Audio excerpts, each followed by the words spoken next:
Vous écoutez Radio Lomé, il est 12h30.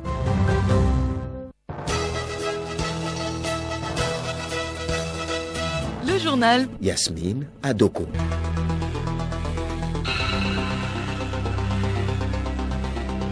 Madame, Monsieur, bonjour. Au sommaire de ce journal, lutte contre la corruption au Togo, les officiers de police judiciaire sont appelés à jouer leur rôle dans la prévention et la lutte contre le fléau. Ils ont échangé ce matin avec la Apolcia à Lomé. Suite des cérémonies pour la prise de la pierre sacrée, les gains entrent aujourd'hui dans une période de privation après la cérémonie Ekpemama, le déroulement du rituel dans ce journal. Niger, le programme alimentaire mondial PAM craint une crise humanitaire dans le pays. Cette instance s'inquiète des conséquences de la crise politique et des sanctions sur la sécurité alimentaire. Et puis sport football, préliminaire de la Coupe des confédérations de la CAF, un arbitre togolais est désigné pour un match au Nigeria. Il s'agit de Akle Sonyama qui va officier pour le premier tour des éliminatoires.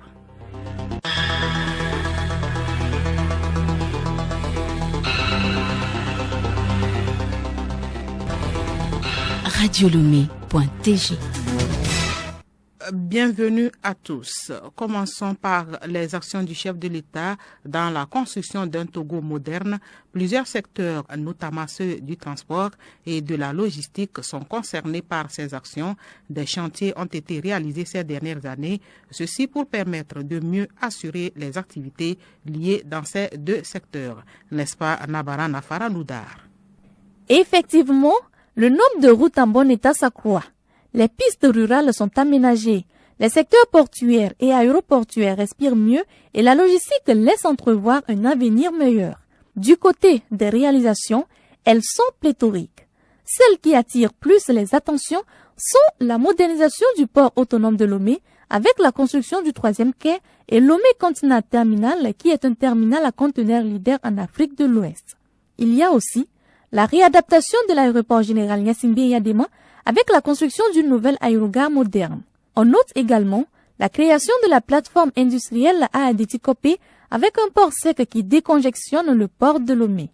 Le pays a enregistré une augmentation des chiffres d'affaires sur la plateforme portuaire, un résultat issu de sa rénovation. Les chiffres sont passés à 39 milliards de francs CFA en 2022.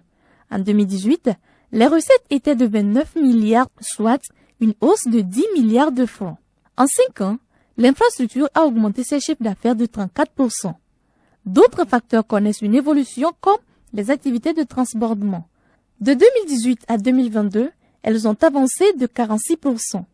Le nombre de conteneurs traités est passé de 2 074 583 à 1 569 138 et le nombre de navires accueillis est passé de 1 461 en 2018 à 1 662 en 2022. S'ajoute à cela l'ouverture de l'aéroport de Niamtougou aux vols commerciaux. Par ailleurs, le président de la République, Faure Sozimna Gnassingbé, ne ménage aucun effort pour assurer la sécurité alimentaire et nutritionnelle aux populations.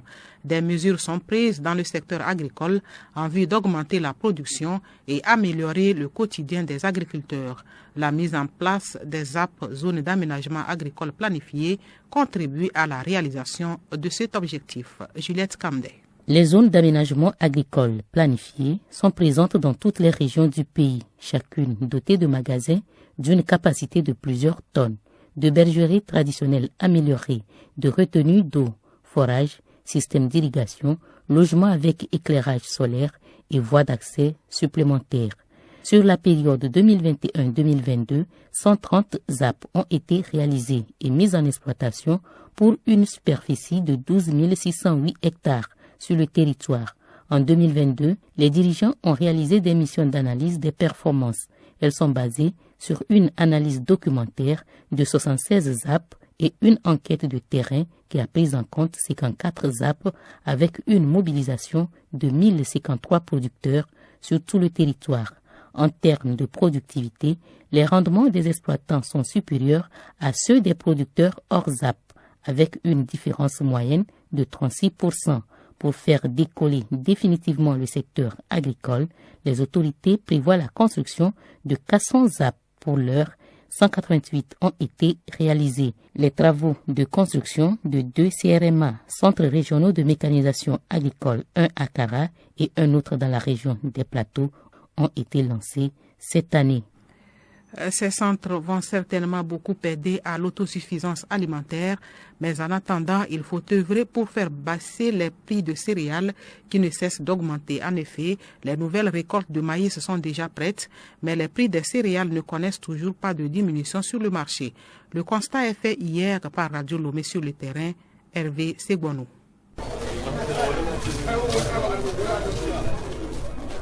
Nous sommes au marché d'Amoutiévé. Les prix du maïs grimpent jusqu'à 1000 francs. Certaines revendeuses justifient.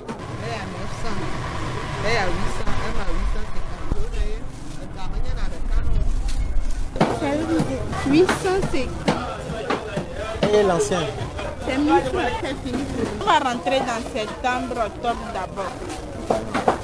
En vacances comme ça, là, quand il pleut, la saison maïs à nouveau fond.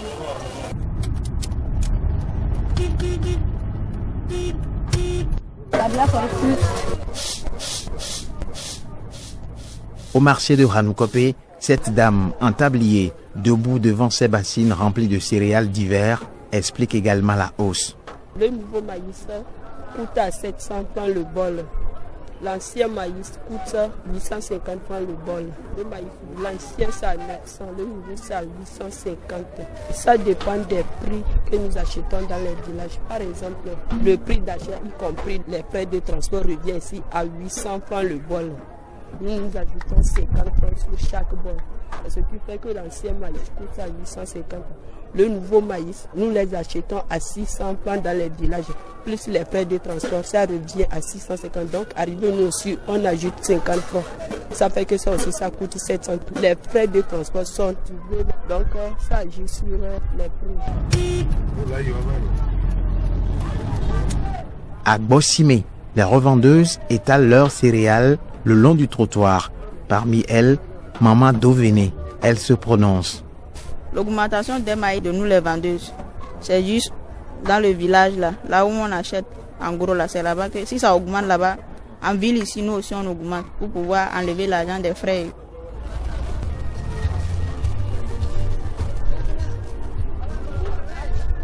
Dans tous ces marchés, les femmes espèrent l'amélioration de la situation pour soulager le panier de la ménagère.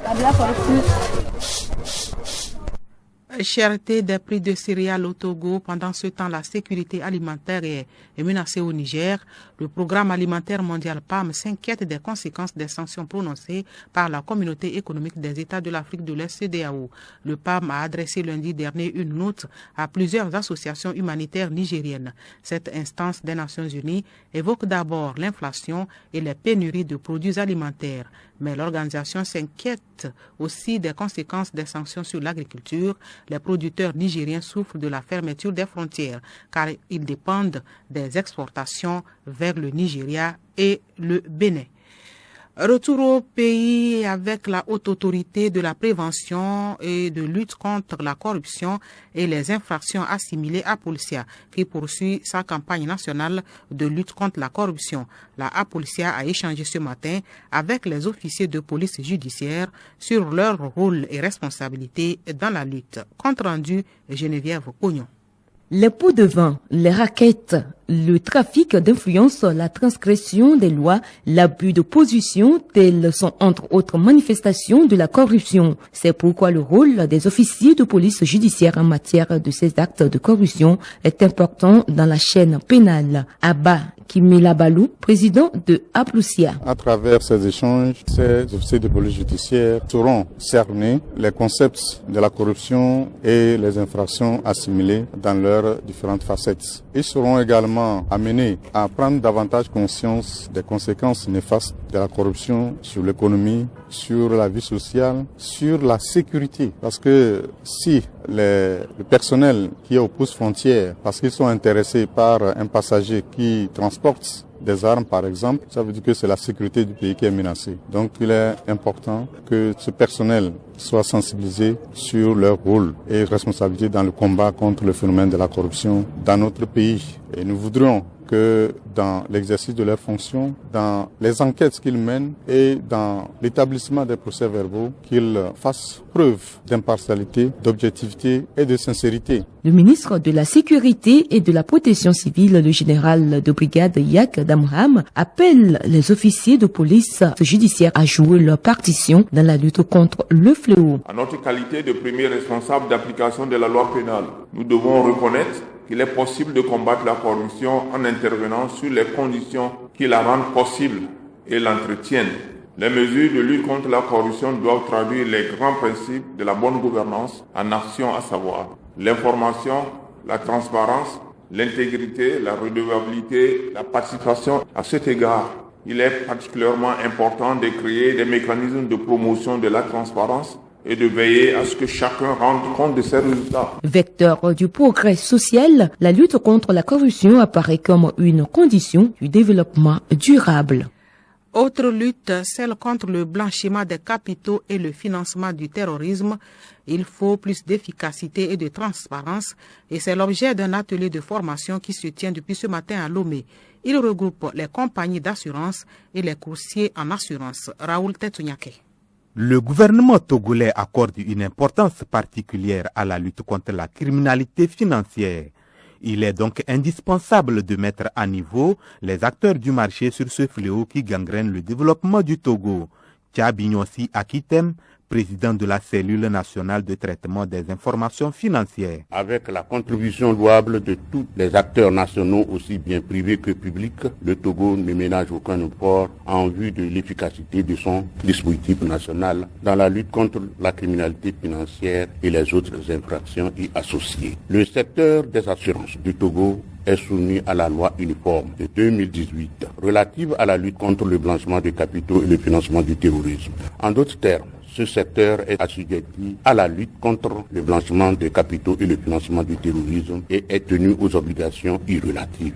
Le directeur des assurances Assignon Kofi Elom, représentant le ministre de l'économie et des finances, explique la méthode de blanchiment des capitaux dans le domaine des assurances. Il y a plusieurs manières de blanchir en assurance. Un assuré qui vient souscrire un contrat pour peut-être des millions de francs CFA et qui le rachète en peu de temps ou en quelques mois après. Donc cet argent-là, s'il provenait d'une activité illicite, investi dans les assurances et repris comme un capital que l'assurance lui paie, à terme, devient de l'argent blanchi. Parce que ce n'est plus de l'argent qui vient directement d'une activité illicite, mais c'est de l'argent qui vient d'une compagnie d'assurance qui est régulièrement établie et on n'aura pas de soupçon que cet argent-là vient d'une entreprise criminelle.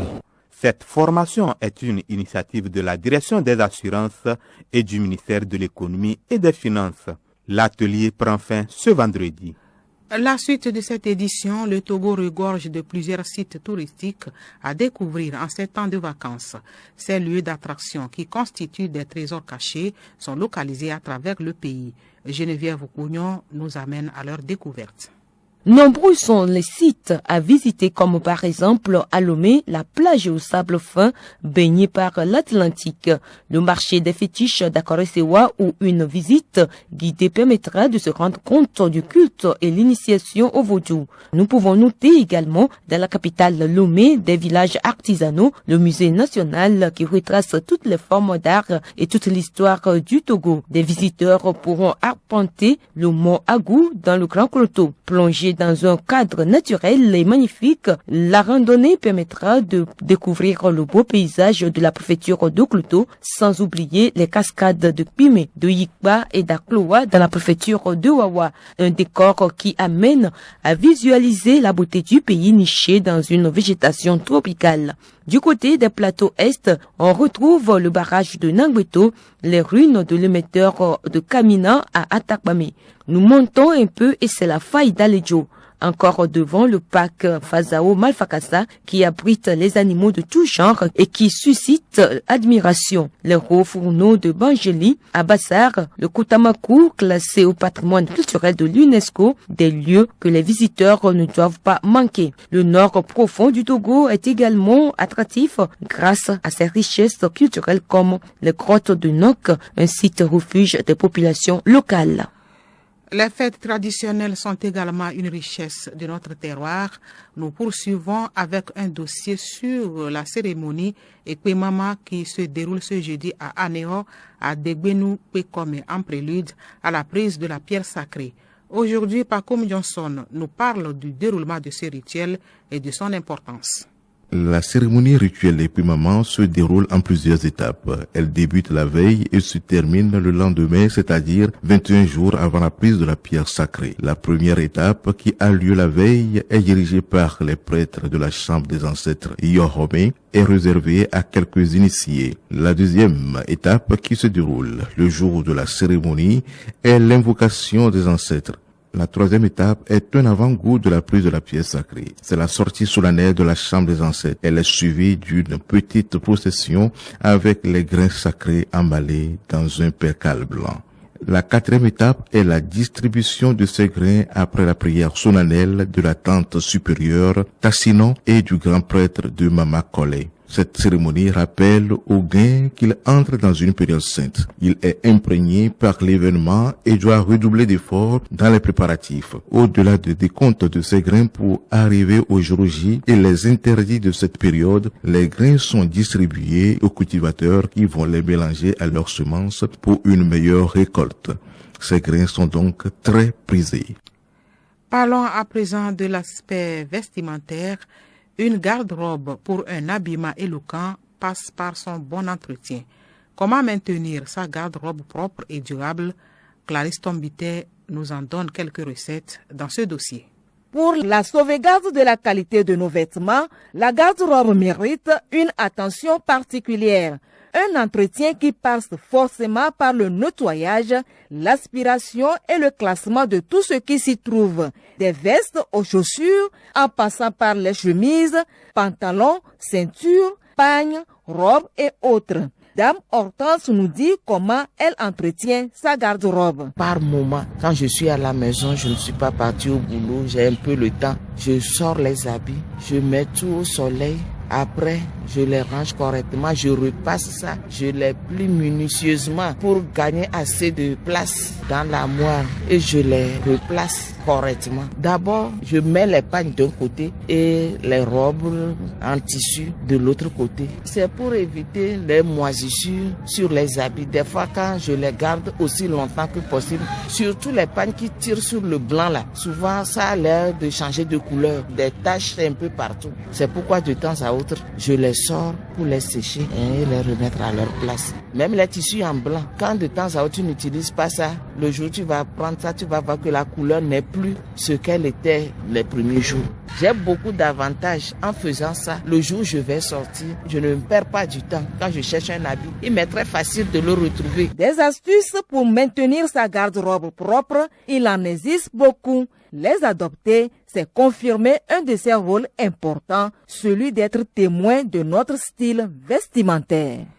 Cette information avant la page des sports, la République du Gabon célèbre ce 17 août l'anniversaire de son accession à la souveraineté internationale. Le président Ali Bongo a, dans un message à la nation, rappelé qu'à quelques jours des échéances électorales, tout sera mis en œuvre à cet effet pour que la République gagne toujours. Alors que l'Afrique est secouée ces dernières semaines par des crises violentes, Ali Bongo a déclaré, je le cite, « Soyez assurés que jamais je ne le permettrai que vous et notre pays, le Gabon, soyez otages de tentatives de déstabilisation, jamais. » Fin de citation. Sport, un stage de formation et de remise à niveau des entraîneurs de handball a démarré lundi dernier à Lomé. Il est organisé par la Fédération togolaise de handball en collaboration avec la Confédération africaine de handball. Au football, le Togo est aux commandes du premier match du premier tour des éliminatoires de la Coupe de la Confédération. Ce match oppose samedi prochain au Nigeria un club nigérien et un club algérien. Solim Lemo. Akleso Nyama sera aux commandes du match du premier tour des éliminatoires de la Coupe de la Confédération. Ce match oppose samedi prochain Bendel Insurance du Nigeria à Asso Cliff d'Algérie. Désigné par la CAF pour officier cette rencontre, Nyama Akleso sera aidé dans sa tâche par Komlan Domenion Adiwocho, premier assistant, Abdou Belafia, deuxième assistant, et Kwasi Atiogbe, 4e arbitre. Ce match du premier tour verra peut-être la prestation de l'international togolais Evra Agbagnon, qui a quitté l'AS OTR pour le club algérien. Football toujours, l'AC Amis du Monde s'est envolé hier pour le Nigeria. Amis du Monde prendra part à la 3e édition du tournoi UFOA-B de la Ligue des clubs champions féminins. Le club togolais est logé dans le groupe B aux côtés de l'AS Garde du Niger et APEM Darkwa Ladies du Ghana. AC Amis du Monde débute sa compétition mardi prochain. Le tournoi du Nigeria va du 18 au 31 août 2023. Les entraîneurs de handball, hommes et femmes, se mettent à niveau au cours d'un stage qui prend fin ce dimanche à Lomé. Au cours de cette semaine donc, les différents acteurs vont échanger et partager leur expérience dans le domaine. Pour Guy Narcisse Akba, expert de la Confédération africaine de handball, cette session de formation est issue d'une coopération sud-sud et permet un échange entre experts. Tchagbele Nieni, inspecteur des sports et représentant de la ministre en charge des sports, a exhorté les stagiaires à s'appliquer pour accroître leurs connaissances. Du basketball dans cette page, un tournoi international des moins de 17 ans va se dérouler au Togo du 17 au 20 août 2023. Ce tournoi est organisé par la structure Accro Pro Sport en collaboration avec la Fédération nationale de basketball. Il permettra de jauger le niveau des jeunes togolais face aux autres de la sous-région.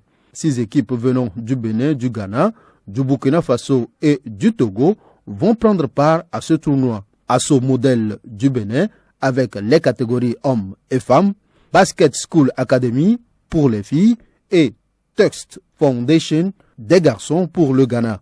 CDJ Don Bosco, garçons et Académie Swallows filles pour le Togo. Du Burkina Faso viennent les équipes AS Douane hommes et femmes. C'est la fin de ce journal dont voici le rappel des titres. Lutte contre la corruption au Togo, les officiers de police judiciaire sont appelés à jouer leur rôle dans la prévention et la lutte contre le fléau. Ils ont échangé aujourd'hui avec la Apolicia à Lomé.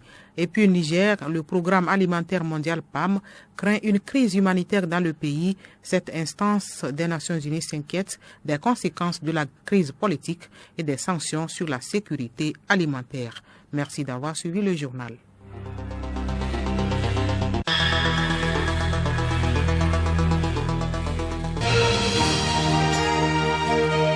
Radio Lomé, boîte postale 434, email radiolomé@radiolomé.tg. radiolomé.tg